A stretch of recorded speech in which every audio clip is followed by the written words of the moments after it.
Ryan Reynolds here from Mint Mobile with a message for everyone paying big wireless way too much. Please, for the love of everything good in this world, stop. With Mint, you can get premium wireless for just $15 a month. Of course, if you enjoy overpaying, no judgments, but that's weird. Okay, one judgment. Anyway, give it a try at mintmobile.com/switch. Upfront payment of $45 for 3-month plan, equivalent to $15 per month required. Intro rate first 3 months only, then full price plan options available. Taxes and fees extra. See full terms at mintmobile.com. This Steve Jones Show podcast is now loading. The Steve Jones Show podcast is presented by Sunbury Motor Company, Purdy Insurance, and Brewers Outlet.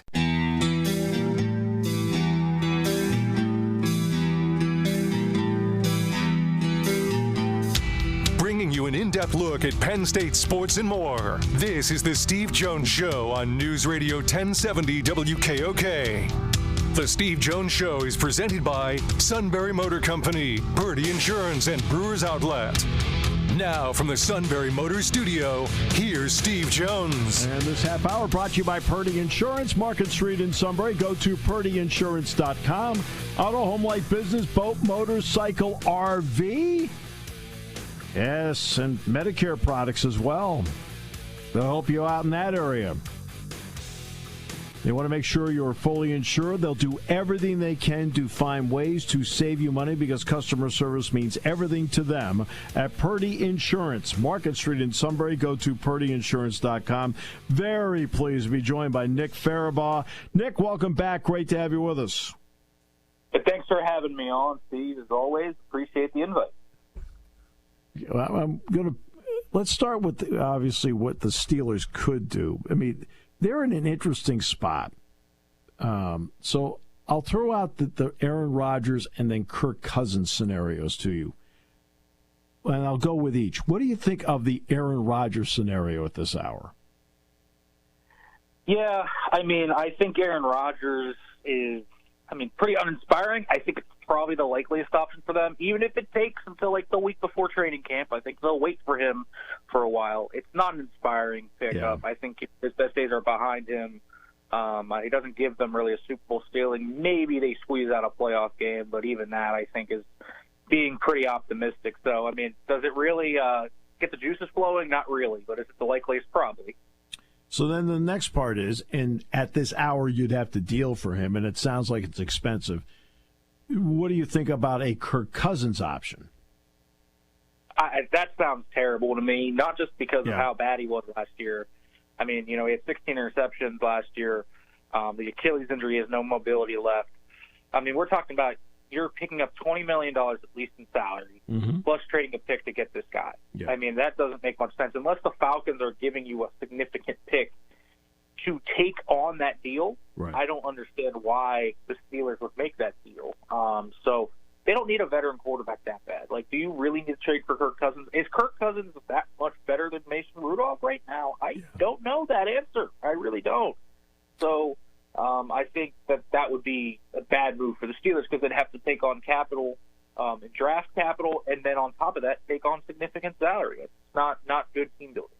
So now let's take it to the next step.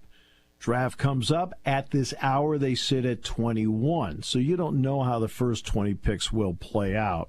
But idealistically, for the Steelers, what should they look for there? And if a quarterback like Sanders or Dart is sitting there, or Milroe, in your mind, is it an option? I do think Shedeur Sanders is an option. I don't think they're going to go towards Dart or Milroe or even Shuck there if you're throwing him into that tier. Okay. I think Sanders is different. I don't think they ever thought he was going to fall to them. I think that's become far more apparent that he could over the last month, which is why they brought him in for a visit, why they've kind of turned the tide to him a little bit more. He's very accurate. He's a good processor. He gives you pluses that the Steelers will really like. And I think that's the thing with him. He's a high-floor prospect. They value high floor. We've seen that time and time again with Mike Tomlin and Omar Khan. They value high-floor players. They value players with pedigree. Obviously, Shedeur has tons of pedigree. So there's a lot there that fits the Steelers' mold of players. I think Shedeur probably is not a great pick for them, not because he's not a good player. I think he can be a good player. I think he can be a fine starter. But I think in the AFC, you need to have a ceiling-chasing quarterback rather than a floor-chasing quarterback.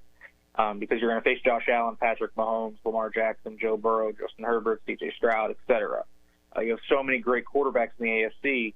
I think if the Steelers were in the NFC, I think Sanders would make a lot more sense to them. I think in the AFC, he's going to kind of put them into this weird spot where they'll have stability, but are they ever going to be a team that can get over the hump? And I doubt that with Shedeur Sanders. Wouldn't be a bad pick, but I think they need to shoot for a ceiling-raising quarterback, and I think that would probably be more likely in the 26 draft than the 25 draft.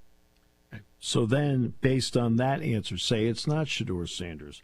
Positionally, where are you looking at with the Steelers in round one? I would say defensive line would definitely be the answer to that, Steve. You look at defensive line here, and you look at Nolan, Harmon, and Grant. And those three guys, I mean, are all three of them going to be there? Probably not. But Harmon makes a lot of sense to the Steelers. I've heard a lot of people in the NFL world compare him to Stephon Tuitt. Obviously, the Steelers have not replaced Stephon Tuitt since they lost him unexpectedly to retirement a few years ago. He's a really fun player. He's a penetrating 5-tech that can play 3-tech in their nickel packages. I also think Grant, if they want more of a run stuffer, he's a 2-down nose tackle that can play 3-tech and has pass rush upside, so he's not a true 2-down nose. Even though the nose tackle's dying, he has more upside than that. Reminds me a lot of DJ Reader with the Bengals. That's where he kind of fits in. So I think those two guys would look good in a Steelers uniform. I think those would be the two likeliest options, if not Shedeur Sanders. So I think those are your actually top three options, Steve. Are probably Harmon, Grant, and Sanders, and then maybe a fourth in there would be a trade-back scenario. How interested, because last year's draft yielded 2 offensive linemen. One played one game, and then, of course, Zach Frazier played a lot. How anxious are you to see the kid from Washington play and to see how he actually fits in all this? And does his mere presence keep them away from an offensive line pick? I think it keeps them away from the offensive lineman that early. Yeah. I think Troy Fautanu and his upside they're so sky high on Troy Fautanu because in the limited time he did play last year, he was really good.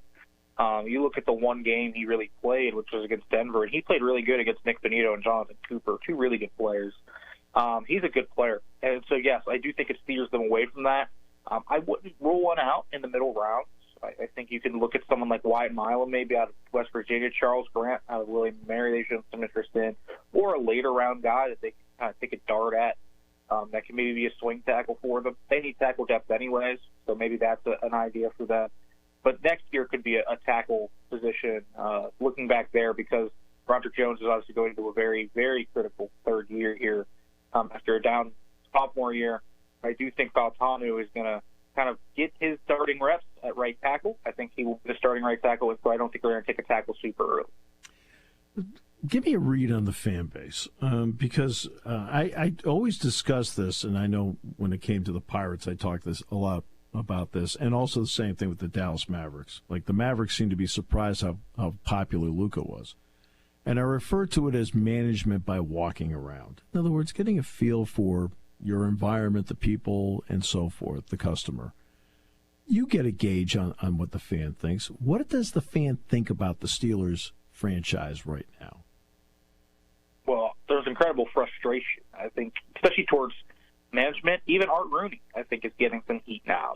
Certainly Mike Tomlin has been getting a lot of heat for a long time, but a lot of the fan base now feels that way. There were a lot of common defenders before, guys that would cape for him. I'm seeing more and more people draw their ire towards them. Just because the Steelers, they are a standard franchise that has this bearer of success. They are not a franchise that expects just to make the playoffs and be happy. They expect to win games. They expect to win Super Bowls. They expect to win playoff games. And so all of that comes together. And when you haven't done that in 8 years, it does wane on a fan base. When you have draft miss after draft miss, right? Mm-hmm. Because their drafting in the first round over the last decade has been quite poor. I mean, it really has. Yes, especially I agree. When you look at that, you say, how much faith can we really have in management? Are these the guys you really want kind of putting in this pseudo rebuild, retool period? Are these the guys you want to trust? Look at their draft history.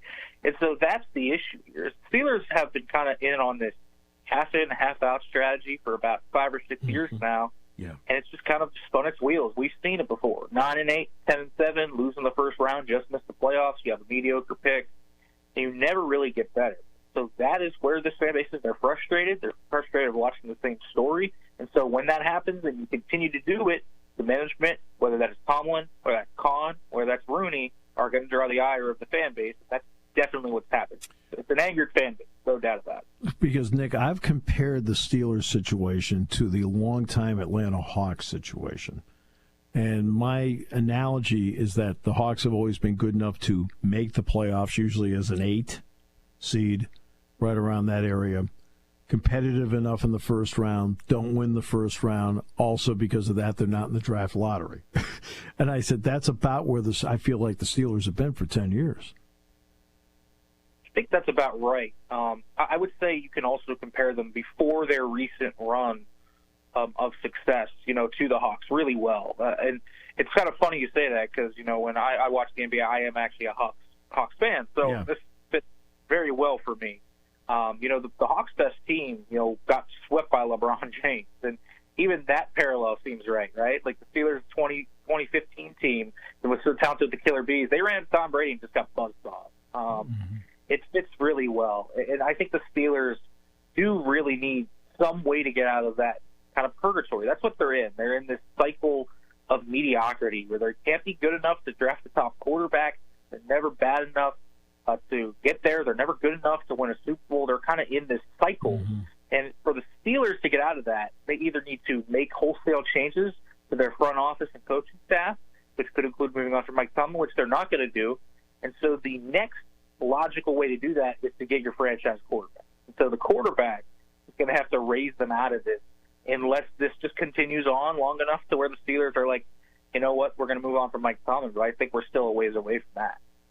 Okay, so the way the NFL, quote, idealistically is supposed to work, the way you and I understand between the draft and schedule, you're supposed to have like a 3 to 5 year really good run, followed by a couple of bad years, and then back to a nice 3 to 5 year run where you're at least in the neighborhood. The Steelers have kept themselves at least near the playoff hunt for 25 years. They've been in that neighborhood, so they've defied it in a lot of ways. So here's the tough one: are the fans willing to lose to get a better? Because nobody wants to lose, but are they at the point now they'll accept losing to get a better draft pick? I don't think so. That's not how this team works. They have done what I would call a soft rebuild while trying to compete. They have done a very odd set of this. No team really does what they do. Right. And the Steelers are a franchise that doesn't accept losing.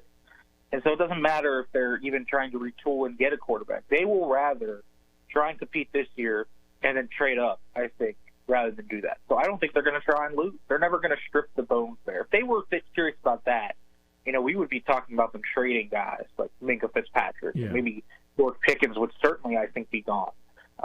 T.J. Watt would probably be more of a question when he gets traded. Obviously, he's not going to have a contract extension. So this is the Steelers' way. The Steelers' way is kind of having this half in, half out kind of mentality and saying, we can get that quarterback at some point. But obviously that hasn't happened. They missed on Kenny Pickett.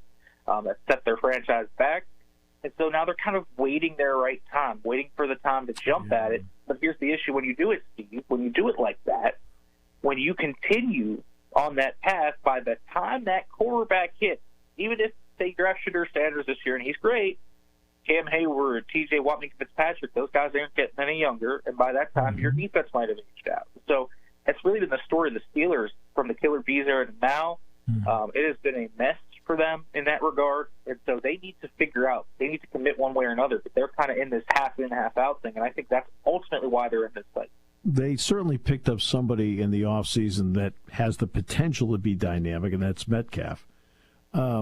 Pickens is still there. How do you see the Pickens situation playing out? Because there's no question there's talent, but there's talent with issues. So how do you see that potentially playing out, Nick? Yeah, well, I don't think they're going to try and trade him this weekend. I think if naturally you would want to trade him, you would trade him this week, probably on day 2, try and get another day 2 pick. But I don't think that's going to happen. Now, here's what I do think is not going to happen. I don't think they're going to extend him this offseason. And so George Pickens, I think, is going to try to hold it. And that's probably what's going to happen. We might have a Brandon Ayuk situation on our hands here in Pittsburgh where you have Pickens holding in and trying to kind of force the Steelers' hand to give him a big-time contract extension. Meanwhile, they're still talking with guys like T.J. Watt. It could be a really messy summer for the Steelers. There's no doubt about it. I think Pickens is going to try and force his hand, even to get a short-term extension, even if it's just a 2-year little thing here to get his money. And so I don't think it's going to go super well this summer. Could he request a trade? It could happen. I don't think the Steelers are going to want to trade him, but if he requests one, could that happen? Sure. What probably ends up happening is that it does get a little ugly this summer, and we'll see how he ends up kind of reacting to that as we get closer to the games, when they tell him that he's probably not going to get an extension, how that all kind of fiddles itself out. But I think this summer has a chance to get a little ugly there with George Pickens. Yeah, from the guy that covers it, right? It does give you at least something to write about. It does. There's no doubt.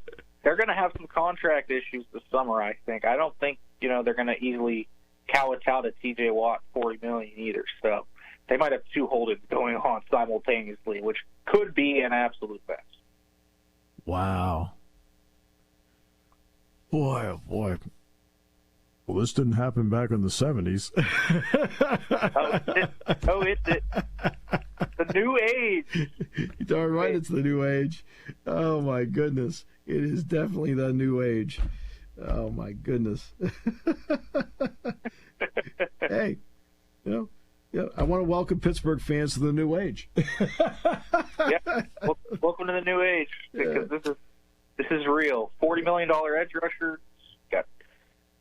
I think Pickens might follow Ayuk's playbook to a T. You remember how Ayuk was like on Ayuk watch, just tormenting and Lynch every day? Yes. I wouldn't be surprised if Pickens tries to really push their button.